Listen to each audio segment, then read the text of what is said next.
Good afternoon, almost afternoon. Today is our lucky Friday, the 13th of February. We are here for a voting session for the Health Committee. We're going to start with our withdrawals. We have 3 withdrawals today. Do we have a motion on? All right. Any questions, concerns, discussion on the withdrawals? All in favor say aye. Aye. Anyone opposed, go ahead and raise your hand. I meant to say aye. All right, so moving on to House Bill 7. This is State Board of Examiners for audiologists, hearing aid dispensers, speech language pathologists, and music therapists, authority to issue limited licenses to practice music therapy. This is Lindsay and Rosenberg. This bill authorizes the State Board of Examiners for audiologists, hearing aid dispensers, speech-language pathologists, and music therapists to issue a limited license to practice music therapy. The purpose of the limited license is to allow an individual to practice music therapy while completing the requirements for full licensure. A limited licensee must practice under the supervision of a fully licensed music therapist. A limited license is valid for 1 year but can be renewed for 1 additional year. And if the holder of a limited license fails to receive a full license within 2 years of receiving a limited license, then the individual must wait at least 1 year before reapplying for another limited license. There are no amendments from subcommittee. Delegate Rosenberg. Testimony was in support. There were no objections to the bill in the subcommittee, and it passed unanimously. Second. All right, it's been properly moved and seconded. Are there any questions, any further discussion? Seeing none, all in favor say aye. Aye. Anyone opposed, go ahead and raise your hand. All right, that bill passes committee unanimously. Next is House Bill 42, Health Occupation State Board of Massage Therapy Examiners, revisions. This is favorable. Lindsay and Rosenberg. So in 2022, the General Assembly passed a bill that would have phased out the registered massage practitioner credential beginning November 1st, 2026. And it would have required everyone to be licensed after that point. This bill alters that requirement a little bit by allowing an individual who's registered as a massage therapy practitioner to continue to practice under their registration beyond that deadline.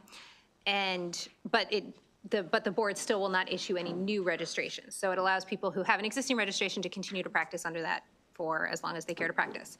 The bill also alters the educational requirements for applicants for a license to practice massage therapy who graduated from an out-of-state program, clarifies which entities may accredit a massage therapy curriculum, repeals the requirement that the board follow hearing provisions to impose specified administrative penalty, alters reinstatement provisions, and requires licensees or registered practitioners on inactive status to submit to a criminal history records check for reinstatement. There are no amendments from subcommittee.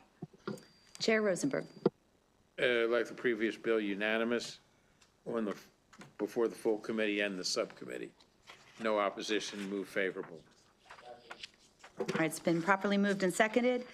Is there any further discussion or debate? Seeing none, all in favor say aye. Aye. Any opposed, go ahead and raise your hands. 2 passes unanimously from our committee. Moving on to House Bill 272. This is food establishments, lavatory requirements, and on-farm food service facility license. This is Lindsay and Chair Hill.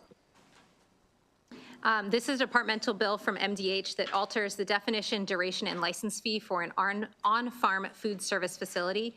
The license fee must be determined by the Department of Health based on the anticipated cost of licensing, regulating, and inspecting licensees and cannot exceed $100. A license is valid for 1 year unless renewed. The bill outlines requirements for the adoption of regulations related to on-farm food service facilities and also expands the type of portable toilets that can be used in conjunction with food service related to agritourism. The provisions relating to portable toilets take effect July 1st, 2026, and the remaining provisions take effect January 31st, 2027.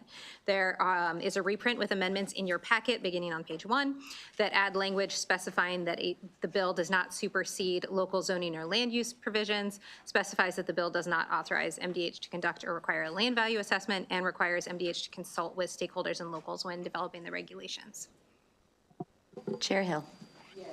So the amendments that were taken up were essentially the amendments that were offered during the hearing The only amendment that wasn't taken up was the flexibility to raise the fee, and the department felt like as though there were other fees that local jurisdictions could adjust that were adjacent to account for those concerns. The amendments were essentially the Mako amendments, and so everyone was, Mako was not present, but they reported that they were fine with it.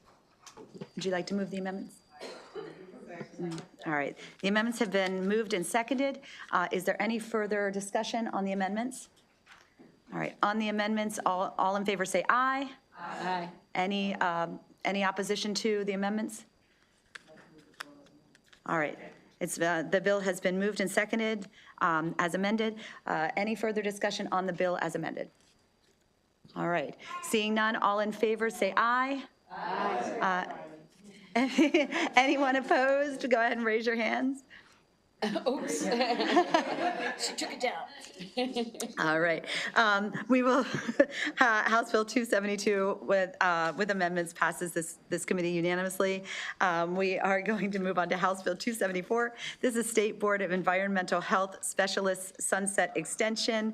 This is Lindsay and Rosenberg. This is a departmental bill that extends the termination date for the State Board of Environmental Health Specialists by 5 years to July 1st, 2032, subject to the evaluation and reestablishment provisions of the Maryland Program Evaluation Act. There are no amendments. No dissent from the favorable. This is regular sunset extension. Move favorable. All right, the bill's been moved and seconded. Any further discussion? Seeing none, all in favor say aye. Aye. Anyone opposed, go ahead and raise your hands. All right, House Bill 274 passes this committee unanimously.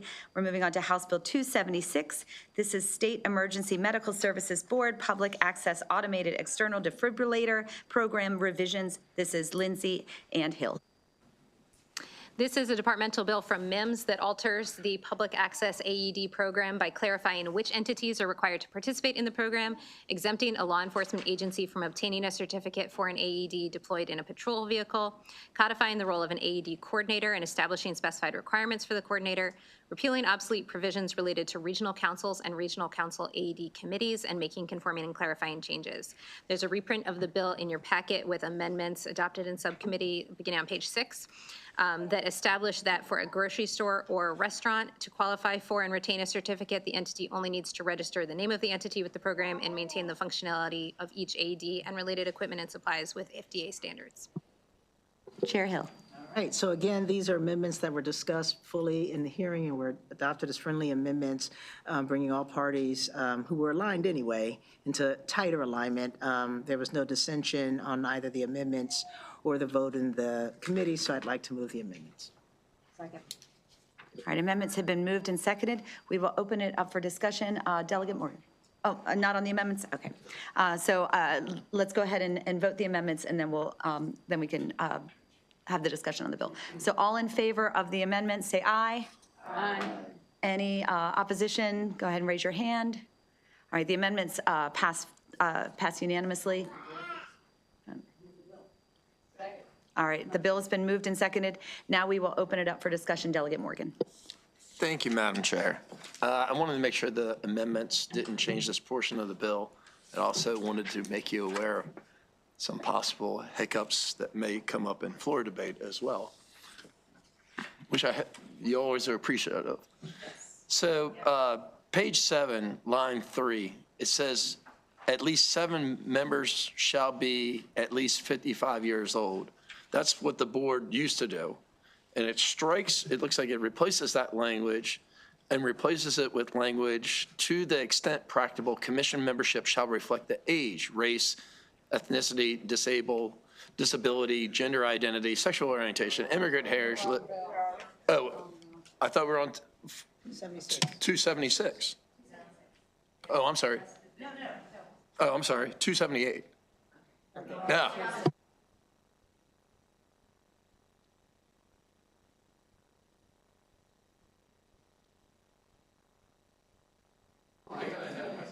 That's all right. No, we appreciate the discussion. Delegate Shalega.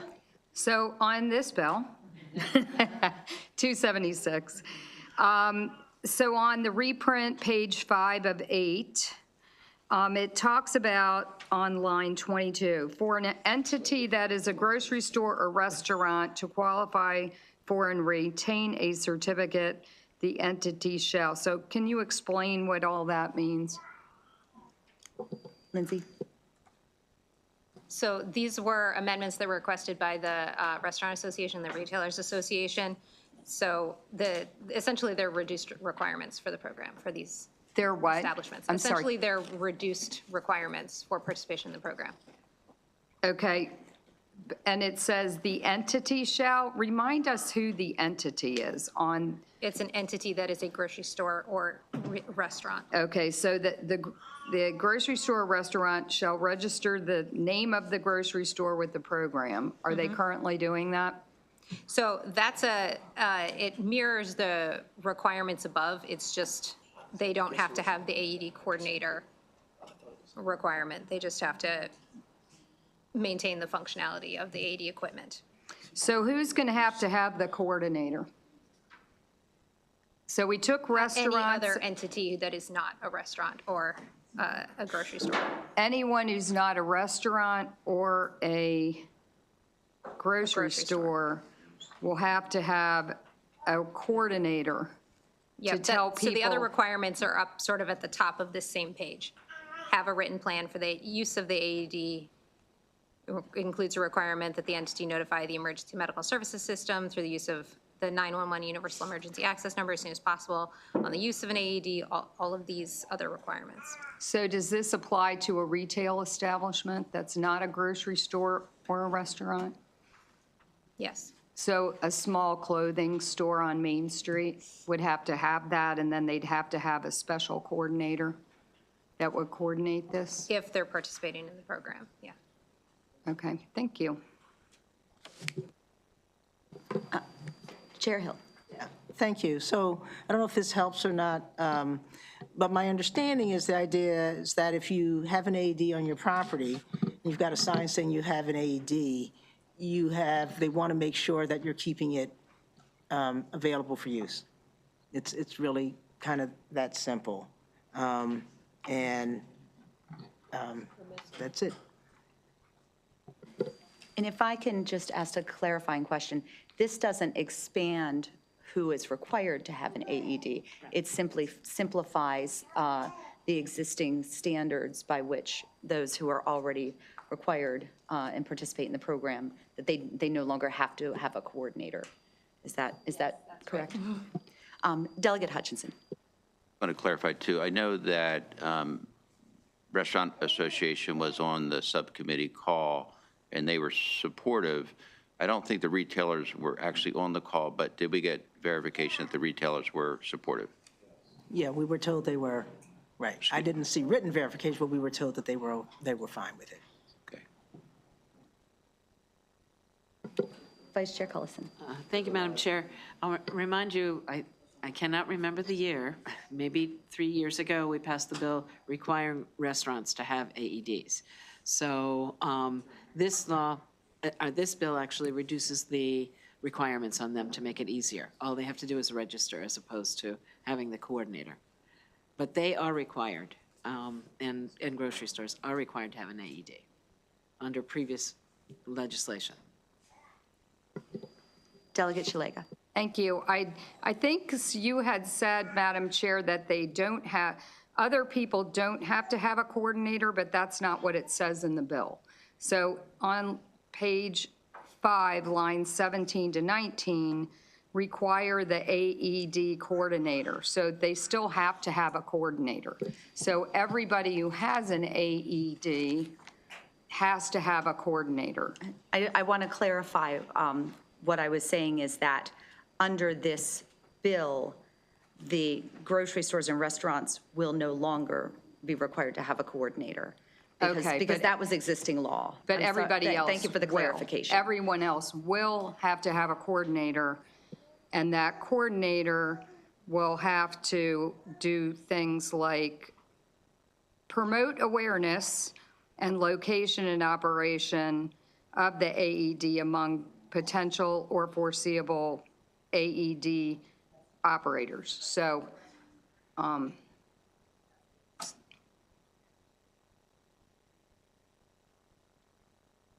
E-coordinator is a new requirement, but the except as provided in paragraph 2, which applies to the grocery stores, they're being accepted from that requirement. Okay. All right, well, for the record, I will tell you, I'm happy that you exempted grocery stores and restaurants, but I think this expands the requirements for people who have an AED, and it may actually cause some people to not have them. Because now you have to have a coordinator that's going to do all these things. It's actually great for grocery stores and restaurants because they have a lobbyist here. But I don't know who else has one that would have to do this. So for those reasons, I'll be voting against the bill. Thank you. Madam Vice Chair? Madam Chair, could we hold this bill for further discussion and trying to get who's actually required to have the coordinator? Okay. That is a great suggestion, and I believe that we can hold the bill so we can get some clarification on who would be required, and we can get a confirmation that the retailers were confident in this bill. So we will hold the bill. Oh, yes. Let's go ahead. Yes, any further questions on this bill? Let's go ahead and get them now so that we can get the answers before the next voting session. So Delegate Johnson, followed by Delegate Kipke. So who can be considered a coordinator? So I'll give you an example. My church has an AED, okay?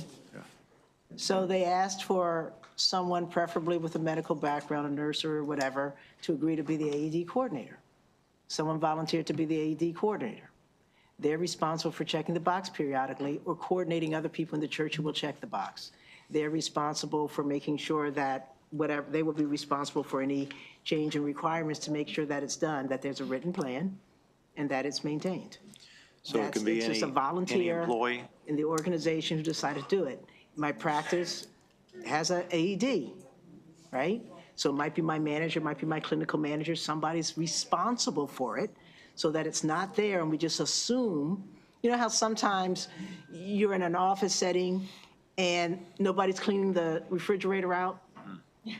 And you put a sign up and everyone agrees to do it on a certain day, or you assign somebody to be responsible for making sure the refrigerator's clean. It's kind of like that. Somebody Okay, just needs to be yeah, assigned. I was trying to get and at, be it's not going to responsible be for an additional cost. It could be somebody that already works there. Yes, just somebody who says, okay, I'll take the responsibility, and you know who it is. All right. I think Lindsay has further information on that as well. Yep, so the AED coordinator, it's on page 2, which is page 7 in your packet, in lines 6 through 8. It's just the individual who's designated by the entity to ensure compliance with the requirements of the section. So it's not supposed to be imposing an additional burden on the entities. It's not changing their requirements. It's just someone is taking ownership of ensuring that they're actually following their requirements. It's supposed to make it easier for the entities to comply with the program, not harder. So essentially, it's just defining within the organization that there is someone who is there to coordinate. Is that accurate? All right, thank you. That is helpful. As an example, if in a business and you know you're supposed to have, your workers' compensation requires that there be somebody you report to if you have an injury on the job. And that could be your boss, it could be the HR, if it's a one person or two, it's the secretary. You just know, and you put on the poster that you post who the person is, so that if someone's injured, they know who to go to. It's just a matter of designating somebody so there's no confusion about who's supposed to maintain it. There's no punishment for not maintaining it, but you know Terry was supposed to do it. She's out, or she's gone. We need to find someone else who's going to take that responsibility. Delegate Kipke, did you still have a question? Yes, but And then, all right, so I'll go to Delegate Shalega. Thank you. Well, I think this could potentially open a small business up to a lawsuit because the law now says you have to do all this. They have turnover and Bob left, and you're having a hard time paying your $59,000 electric bill. You didn't get to post the new name. I understand that trying to make it easier, but I'm not sure by creating another layer of bureaucracy, you're actually going to make it easier. So, but I would like to know who has an AED now, and then who this is going to apply to. So we know it's not going to apply to restaurants and grocery stores, but is it going to apply to, the nice little dress shop down there on Main Street? And does it apply only if they have an AED? So then would they be like, well, I'm getting rid of this because now I got to find a coordinator and, that's a concern I have. Is it going to actually reduce that availability rather than increase it? Thank you. And thank you for those questions, because again, we can get answers. Chair Hill. Lindsay, can you clarify? I guess my understanding was this is about this doesn't mean, if you want to have an AED and get the certificate, that you have to do this. It doesn't say to have an AED, you have to have a certificate, right? That's true. You don't have to be a participant in the program if you have an AED. Right, so you can have an AED and not participate in the program, you won't get a certificate. But if you get a certificate, it means you're participating in the program, and these are the things that are required for you to participate in the program and have a certificate. Okay. But we'll come back and visit. Let me go to Delegate Tavares, and we'll come back to Delegate Shalega. Thank you, Madam Chair. And just from what I'm seeing here on,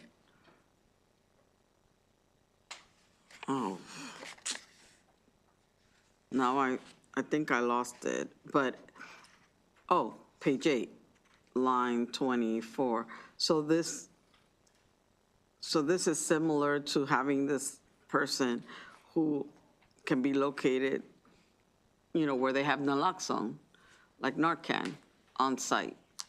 Would that be correct? So that could be the same person because you have to be trained to use naloxone. So this is not unlike having that on site at these locations. Would that be correct? Thank you. And just for clarification, the coordinator is not required to have to be have health background. They're just a designee of the organization or the entity that is participating in this program. Okay, thank you. Chair Hill? Yeah, I misspoke when I said you could have an AD and not be part of the program, because current language, Bill page 4, line 16, except as provided in paragraph 3 of this subsection, which refers to law enforcement agencies. Each entity that desires to make an AED available shall possess a valid certificate from the EMS board. So you can't just have one. I mean, you could, but we expect you to have a certificate if you're going to have an AED. That's all. And just for further clarification on this bill, because I know that we did have a proposed amendment from the retailers, and that is the amendment that we adopted, correct? It says exempt grocery stores and restaurants from the AED coordinator and training requirements.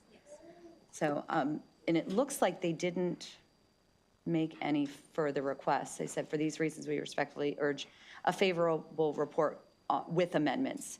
So I think that might answer Delegate Hutchinson's question, but we can get further clarification for Delegate Shalega. And Delegate Kipke, if you want to do your own research and have further questions, let us know. Delegate Shalega, did you have any further questions? I'll wait for all the answers. All right, we're going to hold this bill. I just need clarification on what exactly is the question, because we found out that the retailers are on. So as we're looking at it in the committee and with council, I want to be clear on what is the question that we're trying to get an answer to. Delegate Shalega. Who has an AED? So it says grocery stores and restaurants, but that's not all the retailers. That doesn't mean the dress shop. That doesn't mean the shoe store. So. But they're not mandated to have an AED. Well, The again, restaurants were mandated. They're not mandated. So if they have an AED, they're choosing to have it with the understanding that to have it, they must participate in the program, and these are the requirements to participate in the program. But they have the freedom not to have an AED, not to participate in the program. Restaurants don't get the option. I think if I may, to Grocers don't get clarify, the option. the concern is, and correct me if I'm wrong, but the concern is if they have an existing AED, they're now going to be part of this program. So we want to ensure that this isn't going to be a deterrent for existing utilizers of AED to then say, well, then I don't want to participate. So we just want to find out what the, who this would impact, what that liability would be, if there is any, and if there would be an adverse impact as small businesses. Is that correct? yes. All right. Oh, Delegate Kipke. Thank you. So since we're reviewing it sort of now, my concern was related to civil immunity. And we do have civil immunity for places that have an AED, but only if they comply with all of the AED program requirements. And what I'm concerned about is if we add a new requirement that a person be the designated coordinator, that knowing the nature of churches, small retailers, it might create a new risk that needs to be considered by those places because you're naming a person.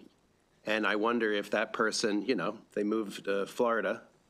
And, I don't know. I think that immunity question needs to be just looked at a little bit more closely. Thank you, Delegate Kipke. And I think we can also look at potentially what the notification process would be to make sure that anyone who is participating in this program, like what that would look like. So we can get those answers this week. And we're gonna hold the bill. Are there any further questions so that we know what questions we're working to answer? All right, thank you very much. We're going to hold that bill. We've taken copious notes, so we will make sure that we get answers before we hear the bill again. We're going to go to House Bill 278. This is Human Services Department of Aging and Commission on Aging, the Longevity Ready Maryland Act. This is Lisa and Lopez. This is a departmental bill that codifies the Longevity Ready Maryland Plan and requires the Secretary of Aging to lead implementation of the plan with the goals of building a longevity ecosystem, promoting economic opportunity, preparing state residents to afford longevity, and optimizing health, wellness, and mobility. By July 1st, 2029, and every 4 years thereafter, the Secretary must provide the Governor and General Assembly with an updated plan. And by January 1st each year, the Secretary must report to the Governor and General Assembly on specified activities of the plan. The bill also alters the membership and duties of the Commission on Aging. There are amendments on page 14 of your packet. Amendment number 1 clarifies that the programs and services the Secretary is required to coordinate, assess, and evaluate and educate in implementing the plan should be designed to assist independent living. Amendment number 2 requires the Secretary to maintain a publicly accessible progress tracker for the plan on the department's website. Amendment number 3 requires that each updated plan be informed by other relevant state and local plans and agency collaborations. And it alters the membership of the Commission on Aging by adding 2 for a total of 3 directors of area agencies on aging, an expert on consumer protection, and it adds a veteran. And it does not change, the amendments do not change the language that Delegate Morgan was referring to. Thank you. We'll start, Delegate Chair Lopez. Sure. The subcommittee meeting and voting session was pretty uneventful, I'd say. I guess things are changing now. But it was unanimous in subcommittee, and there were no unfavorable testimony on this bill. And in addition, We saw the presentation on Longevity Maryland, which is the plan that has been operating under executive order that this bill seeks to codify, in a briefing last week. Would you like to move the amendments? I'll move the amendments. All right, they've been moved and seconded. Is there any further discussion on the amendments? No further discussion on the amendments, so all in favor say aye. Aye. Anyone opposed, go ahead and raise your hand. On the bill as amended? All right, it's been moved and seconded, now we'll open it up for discussion. I have Delegate Rosenberg and then Delegate Morgan? Okay. First, I just apologize for being ahead on the bill. That's all right. Again, we appreciate the discussion. What some concerns might be.